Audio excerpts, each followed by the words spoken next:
What I'd like you to do, Darren, is to take about a teaspoon or so of this starch and put it over there in that water. All right.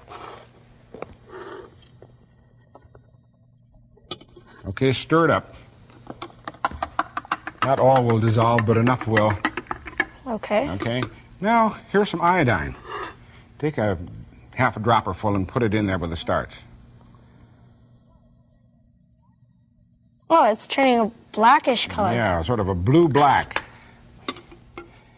Now, what you've just done is a chemical test. When scientists want to know whether starch is present, they add iodine. If it turns that blue-black color, they know starch was present. Okay. If they know the iodine, but they don't, in other words, anytime they put the combination of starch and iodine together, they get the blue-black. So you can tell whether something has starch in it or iodine in it. Okay. So now you are going to have to do a similar test. Here are 3 glasses. One has starch in, one has sugar, and one has salt. And I have the labels around on the backside so you can't see them. So tell me, how are you going to find out? Well, if I put the iodine in the starch container, it'll turn blue-black. Okay, so try the first one over there. Well, it's turning an orangish color. Say, iodine color.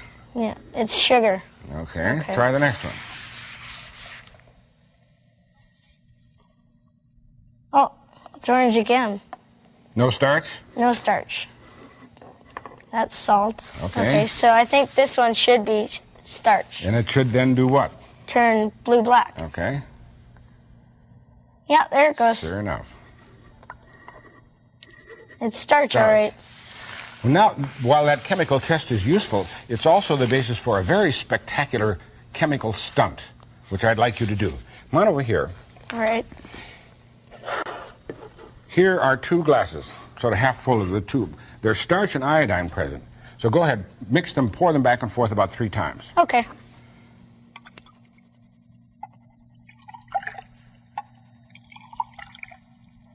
Where's the blue-black color? I said starch It's and not iodine there. were present. They haven't mixed. No, they certainly, maybe, do you think there was something wrong? Oh, there might have been. Not at all, because watch. Oh, there it goes. All of a sudden, the whole thing turned blue-black. Now, the reason for that is the 2 chemicals that I had in the glass have various kinds of chemicals in them. When you mix them together, the starch and iodine aren't released immediately. It takes a while for a chemical reaction to take place. And you can vary it by changing the temperature or the acidity and make it come out. And you didn't notice it, but I had a stopwatch on it. 16 seconds.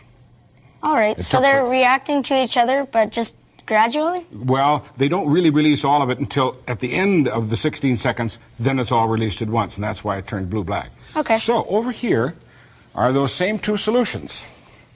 Just in bigger pitchers. In bigger pitchers, right. I'll start my stopwatch when you mix them together.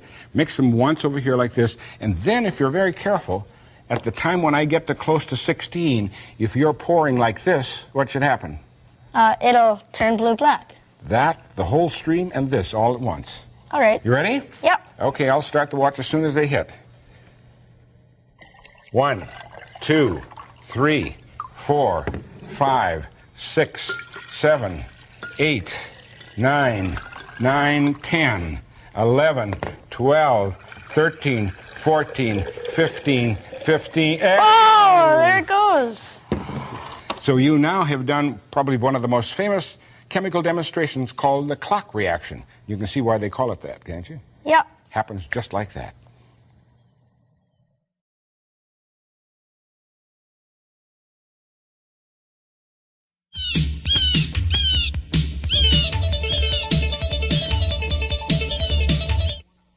Ashley, I'd like you to close one eye and without moving, just turn around and look over toward me and tell me what you see. Well, it's a wooden triangle. It's just that one arm of the triangle is coming toward me, and then the other one is going away from me. So it's impossible. Right. That's like why they I call couldn't it join. an impossible triangle. Well, come on over here and take a look at it. And you see that your description is pretty good. This arm was definitely going away from you, and that arm is going toward you. Now, Yeah. you've seen optical illusions, something like this, haven't you? Like there's one that has 3 bars coming down, and then there's only 2 bars at the bottom. Right, and then there's other that are pictures of stairs going up, and they join, Yeah, except and it's waterfalls impossible. that are- Waterfalls that go all. Well, this is the same idea, but it is in 3 dimensions. And what you have to do is, see, there's a notch up here. Okay? What you have to do is stand back over there, look with one eye, and line it up so that this piece fits right in that notch, and suddenly it becomes a triangle because your mind says that in spite of the fact that one is going forward and the other back, it must be a triangle because you think they're joined. Right. So go back there and see if you can get it lined up. No, Yep. gotta move this way. Ah, there. Perfect. Yeah. You can see why it's called the impossible triangle.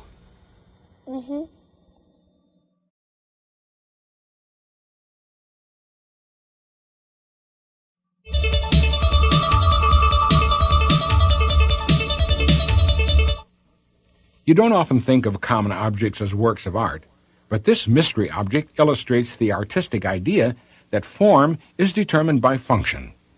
Its form is a simple inclined plane of hard metal. As it turns, it pushes material along. Its function is to drill a hole in a piece of wood.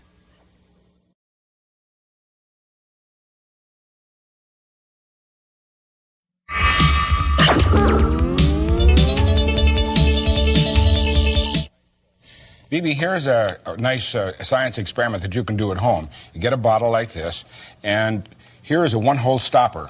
You can use a cork. In the bottom, you put a soda straw. And in the other end, you put the plastic end from a medicine dropper. When you put it on nice and tight like that, what you have to do is blow into here and see how many bubbles of air you can bubble through the liquid at the bottom. You want to try it? Okay. Okay. Blow and 1, 2, 3, 4, 5, 6, 7, 8, 9, 10, 11, 12, 13, 14, 15, 16, 17, 18. That's about it. Okay, stop. Let go. That's as much as... Got you all wet. Yeah. That's why I told you to wear old... Remember when I said to come over and wear old clothes? Yeah. Because I didn't want you to mess up your nice clothes. It's just plain old water, which I put a little coloring in. Okay. You all right? Yep. Here, wipe off your glasses. Because I thought maybe you'd like to know how to do this trick so you can play it on somebody else. Yeah. Who would you like to try it on? My big sister Miriam. Okay, so here's what you do now. What's happening when you blow in there? When you blow air in here? It's going down. Yeah, and into the bubbles up here yeah. through the water. So what happens to the air pressure here? I don't You know. get bigger. As you blow more and more air in here, you get more air in here, so it pushes down on the liquid. Then when you let go of the pressure up here, the air in here pushes out, and out comes a stream of water. Oh. So what? Here, I'll try it. Then back away.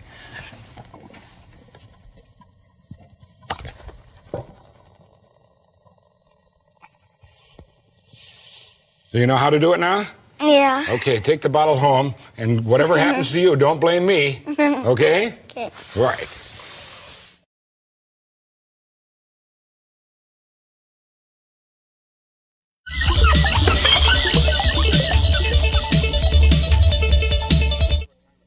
Okay, Ryan, look in the mirror and tell me what time it is. It's, well, according to the hands, it's about 5 to 8. Yeah. But everything, all the numbers are reversed and backwards, except the 1 and the 11. So what time is it really, do you think? 5 after 4. Right, about. 5 after 4. In fact, every Yeah. time you look in the mirror, you see things backwards, but you look in the mirror so many times and so often, and you only see it in the mirror that many times things are reversed and you don't even realize it. So we're going to have fun today experimenting with various mirror combinations. Okay. Now, you could ordinarily use little mirrors like these. Yeah, You know, those you are can find pretty those around common. the house a little easier. But I'm going to use the big ones so we can have we can both see it. Yeah. Here's something that's kind of interesting. See what it says?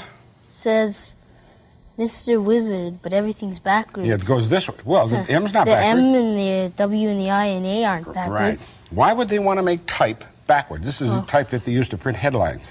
Maybe they want to see it in the mirror. Well, that's Or, true. Here, take it once and take a look at it.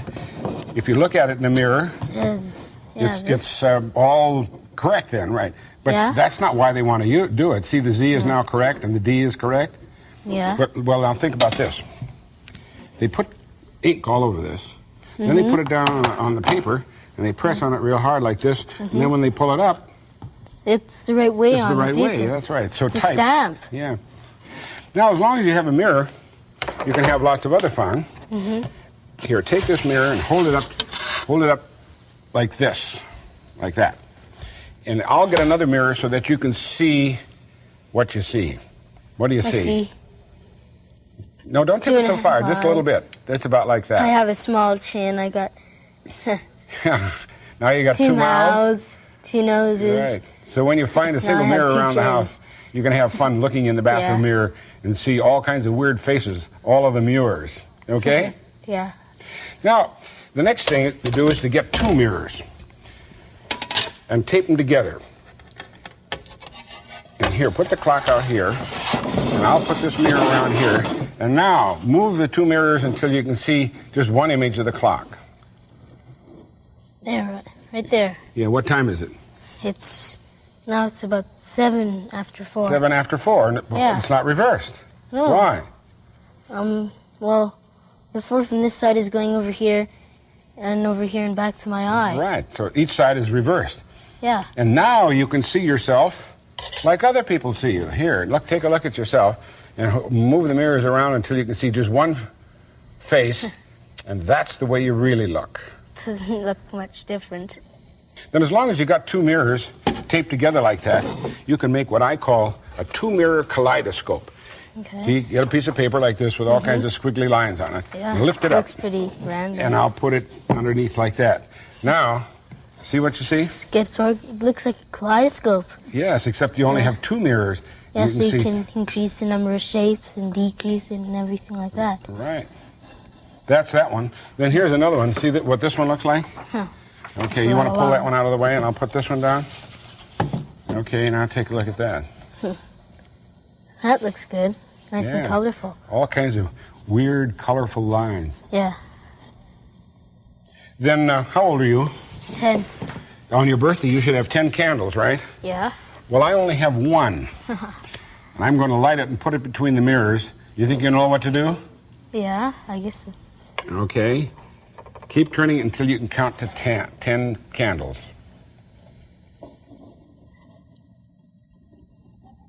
10 right 10? there. Okay, happy birthday. Thanks. Now, ordinarily, when you see a kaleidoscope, how many mirrors does it have? 3. Well, you can take a third mirror and put it like this and look down and see all kinds of weird design. Yeah. But instead of doing that, I'd like to have you a human-sized kaleidoscope. Pretty big. Pretty big, and there it is right behind you. See the stairs? Wow. Climb up, and inside I have a stool. You can step on the stool. Okay. It's a big kaleidoscope. Okay, now hand me the stool. So you're in there all by yourself. Oh, What do you see? I see lots of me. Lots. And they're all in lines. Yeah, they're all over the see, place. 1, 2, 3, 4, 5. Well, have fun. Count yourself, because I'm leaving. Okay. Bye. I wonder which one of them is me. Is this me or is that me? Oh, friendly type.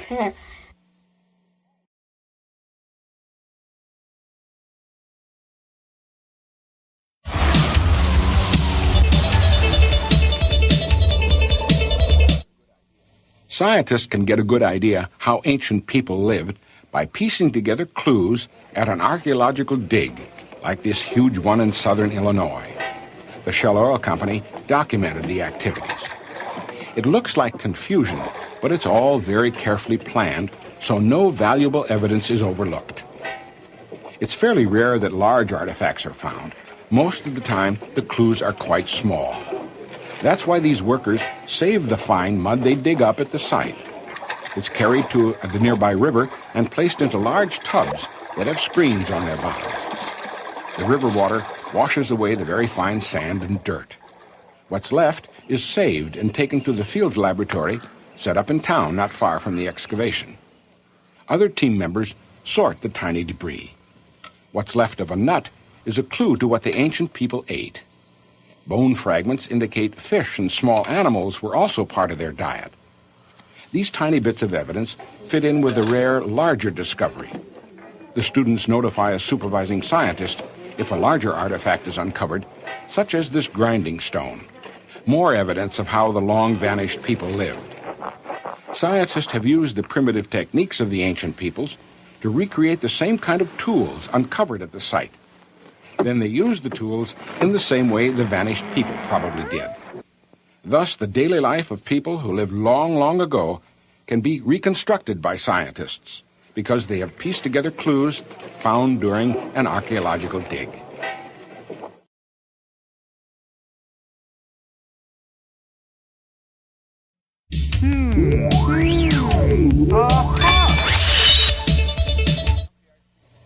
Okay, dump the ice cubes in here. Okay. Whoops. Okay, now I would like you to fill that glass with ice cubes. Okay.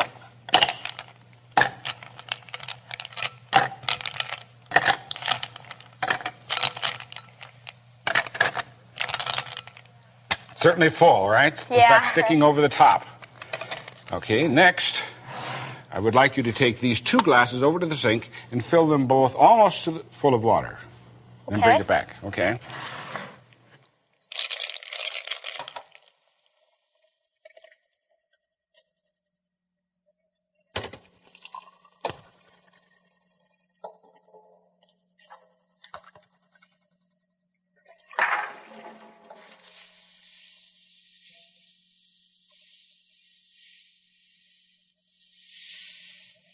Okay. Now you notice I'm wiping off the table so there's not a drop of water on it. Okay. And I will wipe off this plate so there's not a drop of water on it. Why? Well, you'll find out in just a moment because I would like you now to use this long medicine dropper and take water from there and fill it, this glass, so that it's right to the very brim with water. Okay.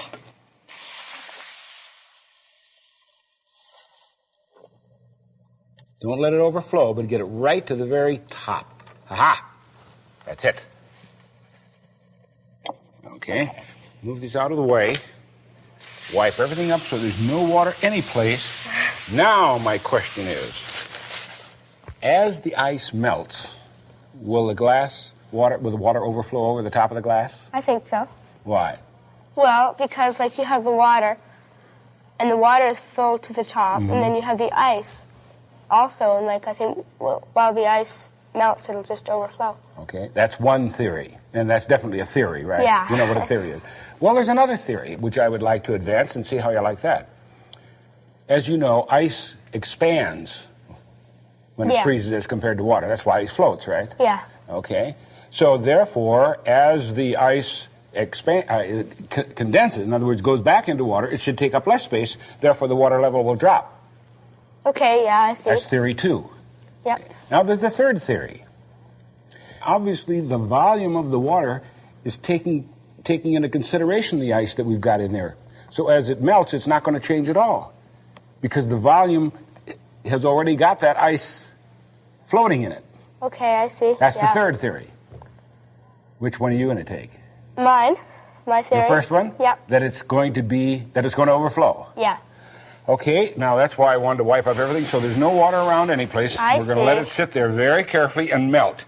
It'll take about 2 hours. Can we be back in 2 hours? Sure. And I promise I won't touch it. Okay. Okay? Hi. Hi, Karen. Ah, you're right on time. 2 hours. You're very punctual. Are you usually? Most of the time. Okay. There's the glass that had the ice in it. Don't touch the counter now. It didn't melt. And your theory was that it was going to melt and flow over the top, right? Yeah. And why was that? Well, the ice, like it was floating above the top of the glass, so I thought it would melt. and- Okay. That was Go one over it. theory. That was no good. Now, the second theory was that the ice expanded as it would change from water to ice, Yeah. therefore took up less space, so that as it melted, it would take up less space, so the water level ought to drop. Yeah. Did it? No? So the third theory, you remember now I told you that as you added water to the ice and you got it all to float, the level of the water took into effect the mass of the ice. Yeah.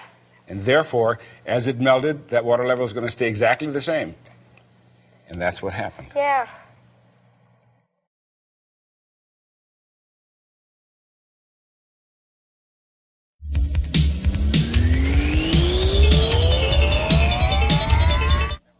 I assume, Bibi, that you've never played around with a laser. No. Well, that's what you and I are going to do today. What does a laser mean? It's a beam of light. Yes, a special beam of light. And here is the laser right here, or the machine that's producing the beam of light. And it's going out there, just missing that mirror and bouncing back and forth between those two. Now we want to make them visible. And I know you've experimented with dry ice. So if I show you a bowl of dry ice and some warm water, you'll know what to do, right? Yeah. Make nice dry ice fog. Okay, now you get ready and you can sort of pour the fog over between the two mirrors and see if you can find the beams, and I'll turn out the light. There it is. See them? Yeah. Okay, meanwhile, I'll make another sort of generator that we can have a little better control. You find them? Yeah. See how they're nice and red? Yeah. Okay, here, give me that one. And you can now take this one. And now, here, I'll hold the bottle. You just work the front end. Now, there's the first beam coming between the two mirrors up there. Yeah. Okay, can you hold it down a little more like that, and I think you maybe see them all. Okay. Where is it? There they are. Okay, there's number one. How many can you find? 1, 2, 3, 4, 5, 6, 7, You move your 8. hand down a little bit, or up, one or the other. There. 9. 9 beams all together. Yeah. Okay, so let's put this off the side. Let me turn on the light again. Okay, now, I have a challenge for you. First of all, I think you should understand one of the reasons why they use laser light is because it is a light of a single wavelength. In this case, red, right? Yeah. And you shouldn't look at the beam, by the way, but it won't hurt you when it hits your hand like that. It's a single wavelength of light, which means that it can also be very carefully controlled so that you can send a thin beam. Scientists had the laser here on Earth, and they sent the laser beam all the way up to the moon, hit a mirror, and it came all the way back down again. And that's my challenge to you. To hit the moon? Well, we won't do it all the way to the moon. Let's just do it across the room, okay? Now, over here are a bunch of wedges so that you can adjust not only the laser, but the two mirrors. And way across the room over there, you see there's a bullseye? Yeah. What I want you to do is start the laser over here, bounce it all the way across the room, bounce it all the way back over to here, and all the way back over there again, and hit the bullseye. Okay. Think you can do it? Maybe. Okay, so take that mirror and put it over there on the top of that thing over there.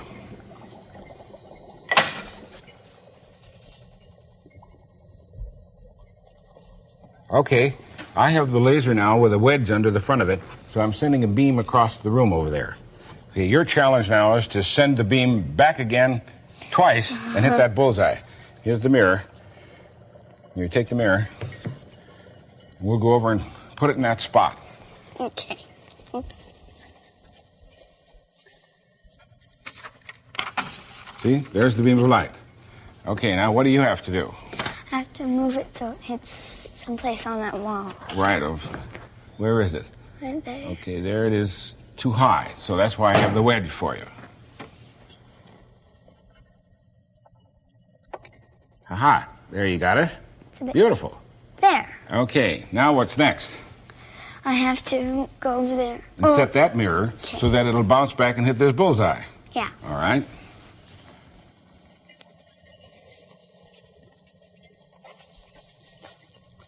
Okay.